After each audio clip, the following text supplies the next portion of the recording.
Assalamualaikum warahmatullahi wabarakatuh. Selamat pagi.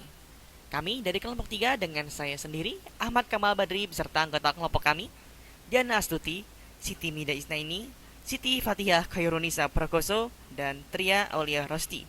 Pada kesempatan kali ini kami akan mempresentasikan analisis praktik CSR internal dan eksternal pada PT Bakri Sumatera Plantation atau disingkat BSP berdasarkan perspektif model Carroll, ISO 26000 sebagai panduan dan alat ukur.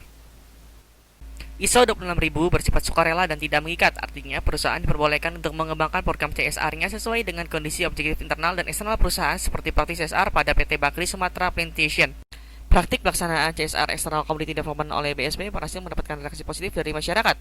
Penelitian Suwandi menyatakan BSP berhasil meningkatkan taraf hidup masyarakat sekitar perusahaan melalui program kerja kemitraan inti plasma. Perbaikan kondisi kehidupan mendorong masyarakat untuk senantiasa berharap agar kerja bisnis BSP selalu membaik. Masyarakat telah mulai menyadari bahwa perbaikan bisnis BSP akan langsung memberikan dampak ikutan terhadap pendapatan mereka. Fenomena ini merupakan bukti aktual simbiosis mutualisme.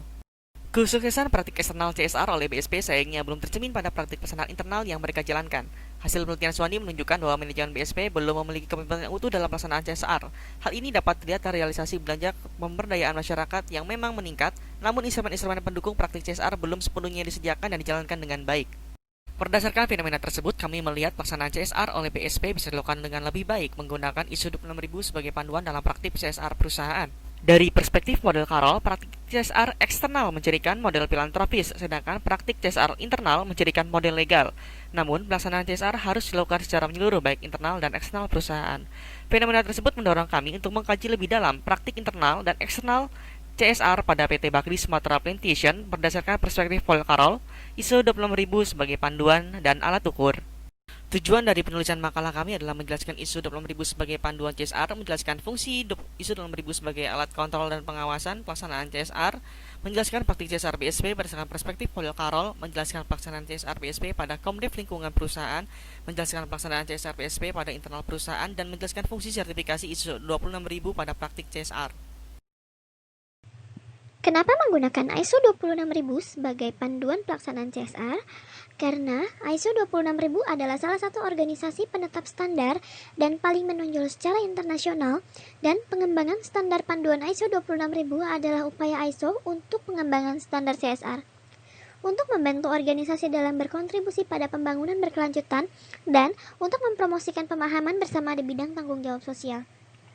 Pengimplementasian ISO 26000 ditujukan sebagai panduan dalam melaksanakan CSR, sedangkan secara khusus, dampak penerapan sangatlah efektif dalam strategi perusahaan. Salah satu cara untuk mencapai tujuan tersebut adalah mengkolaborasikan implementasi ISO 26000 dengan GRA. GRA adalah untuk penyelesaian operasional, bisnis, dan strategi dengan prinsip yang diterima secara universal di bidang hak asasi manusia. Kedua instrumen tersebut saling melengkapi satu sama lain.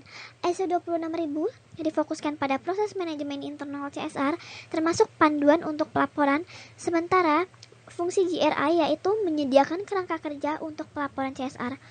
Untuk ISO 26000 kini telah tersebar di 60 negara, dan sementara untuk GRI tersebar di 84 negara, dan sementara untuk UNGC tersebar di 145 negara. Pelaksanaan CSR BSP Unit Jambi pada Komdev lingkungan perusahaan modelnya sama seperti yang dipraktikkan oleh BSP Pusat. Dikategorikan sebagai model CSR yang komunikasinya bersifat top-down dibandingkan bottom-up. Jadi top-down approach itu adalah di mana ketika higher management memiliki suara atau memiliki andil paling besar dalam pengambilan keputusan, dan yang makin ke bawah itu aspirasinya sulit untuk sampai ke atas, apalagi untuk dijadikan bahan pengambilan keputusan. Dan CSR yang dijalankan mencakup bidang pendidikan, ekonomi, kesehatan, keagamaan, kepemudaan, lingkungan, infrastruktur, dan tangga bencana. Selanjutnya, BSP setiap tahunnya menganggarkan dana sebesar 1,5% dari net profit untuk melaksanakan CSR. Fokus dari CSR yang dijalankan oleh PT BSP Unit Jambi ini adalah untuk meningkatkan pendapatan yang signifikan, baik untuk perusahaan maupun untuk rakyat sekitar. Dalam kurun waktu 10 tahun, terjadi peningkatan pendapatan masyarakat sebesar 5,63 kali. Ini masyarakat sekitar lingkungan perusahaan. Dan penghasilan rata-rata per bulan yang terkecil dari responden petani plasma berjumlah 325.000 sampai dengan yang tertingginya itu 12 juta rupiah, menandakan bahwa ada signifikansi dari pendapatan terkecil sampai yang terbesar, dan aspirasinya mencapai 36 kali. Dan Namun, masih ditemukan berbagai kelemahan dalam penerapan strategi CSR oleh BSP Unit Jambi. Kebijakan dan strategi CSR masih bersifat top-down tadi, dan keterlibatan masyarakat dinilai belum memadai. Kenapa dinilai belum memadai? Karena adanya aspirasi masyarakat yang memang tidak sampai ke manajemen, sehingga manajemen harus tahu bahwa manajemen harus melakukan sesuatu. Dan juga banyak masyarakat yang menilai bahwa praktik CSR yang dilakukan oleh PT BSP Unit Jambi ini masih pilih kasih seperti itu. Jadi ada yang terinformasi, ada yang tidak, informasinya tidak menyeluruh seperti itu.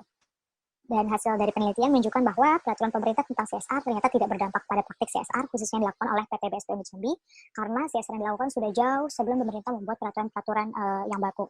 Dan pun peraturan pemerintah yang akhirnya diluncurkan ternyata BSP sudah memenuhi kaidah-kaidah tersebut gitu. Dan sebelumnya memang PT BSP dalam merancang CSR-nya mengikuti arahan dari kelompok usaha Bakri. Kemudian pada slide ini, kita akan membahas mengenai pelaksanaan CSR oleh PT Bakri Sumatra Plantations Tbk dengan mengaitkan kepada model Carroll. Carroll berpendapat bahwa tanggung jawab sosial perusahaan meliputi ekonomi, hukum, etika, dan harapan dari masyarakat pada waktu tertentu. Dengan melihat pada gambar terdapat di bawah kanan, kemudian mencoba menjabarkan beberapa jenis tanggung jawab sosial sebuah perusahaan yang dituangkan ke dalam sebuah piramida bernama piramida tanggung jawab sosial perusahaan. Kita dapat melihat kepada slide ini ada gambar di kiri atas. Posisi BSP dalam model Carroll, fenomena ISO 26000 sebagai panduan pelaksanaan CSR dalam model Carroll pada saat ini philanthropic responsibility. ISO 26000 oleh BSP menurutnya telah memenuhi unsur yang diberikan mulai donasi, give, helping the poor. It ensure goodwill and social welfare. BSP dapat dikatakan telah to be good citizen, di mana BSP telah memberikan kontribusi yang dapat dirasakan langsung oleh masyarakat, meliputi dari bidang pendidikan, infrastruktur, lingkungan, kepemudaan, keagamaan, hingga kesehatan. Dalam prakteknya ketika di lapangan, ditemukan hal lain dalam segi internal, yaitu tidak adanya komitmen yang utuh dalam melaksanakan CSR dalam tanggung jawab.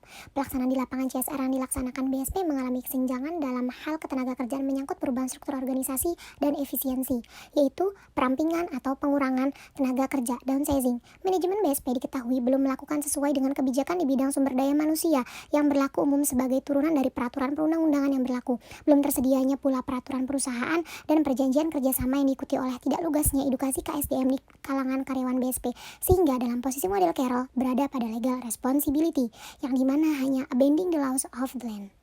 Selanjutnya, kesimpulan. Pertama, penggunaan ISO 26000 dan GRI sebagai panduan CSR perusahaan sangatlah penting dalam membantu perusahaan mengidentifikasi dan melaksanakan program CSR secara efektif dan menyeluruh. Kedua, pengkolaborasian antara ISO 26000 dengan GRI saling melengkapi satu sama lain. ISO 26000 difokuskan pada proses manajemen internal CSR, termasuk panduan untuk pelaporan. GRI menyediakan kerangka kerja untuk pelaporan CSR.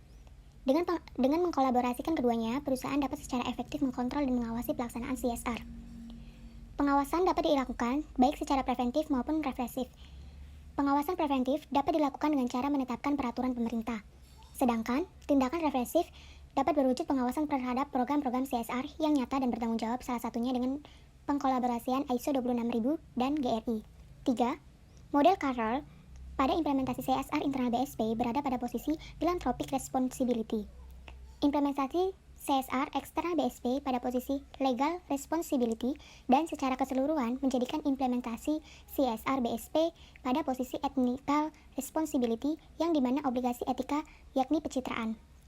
Keempat, CSR eksternal melalui Community Development BSP memberikan kontribusi terhadap perbaikan kondisi ekonomi dan sosial masyarakat. Kelima, manajemen BSP belum memiliki komitmen yang utuh dalam melaksanakan CSR. Hal ini dapat dilihat dari realisasi belanja pemberdayaan masyarakat yang memang meningkat. Namun, instrumen-instrumen pendukung praktik CSR belum sepenuhnya disediakan dan dijalankan dengan baik. Instrumen yang dimaksud secara spesifik dalam penelitian ini adalah terkait dengan praktik-praktik ketenagakerjaan dan HAM, yang merupakan 2 diantaranya 7 subjek inti dari ISO 26000.